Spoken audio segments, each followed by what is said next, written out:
Credit cards వాడకం ఒక సౌకర్యంగా మారినప్పటికీ బిల్లుల చెల్లింపులో ఏమాత్రం అజాగ్రత్తగా ఉన్నా అది తీవ్రమైన ఆర్థిక సంక్షోభానికి దారితీస్తుంది.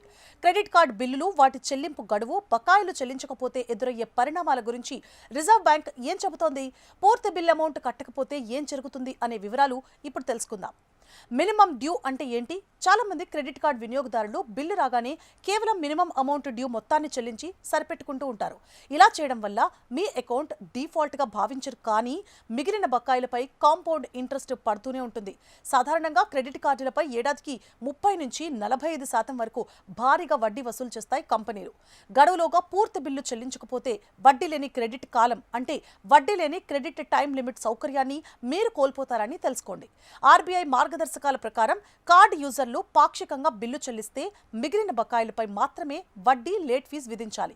మొత్తం బిల్లుపై కాకుండా చెల్లింపులు లేదా రిఫండ్లు సర్దుబాటు చేసిన తర్వాత మిగిలిన నెట్ బకాయిపైనే ఈ ఛార్జీలు వర్తిస్తాయి. అయితే ఒక్కసారి గడువు తప్పితే మీరు కొత్తగా చేసే ప్రతి లావాదేవీపై కూడా ట్రాన్సాక్షన్ జరిగిన రోజు నుండే వడ్డీ లెక్కించబడుతుందని గుర్తుంచుకోండి. ఈ విషయం చాలా మందికి తెలియక కార్డు వాడేస్తూ ఉంటారు. పాత బ్యాలెన్స్ క్లియర్ చేయకుండానే.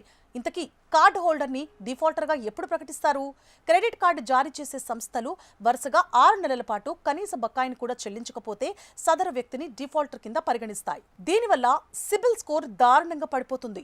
దీని కారణంగా భవిష్యత్తులో హోమ్ లోన్స్, పర్సనల్ లోన్స్ వంటివి పొందడం దాదాపు అసాధ్యమవుతుంది.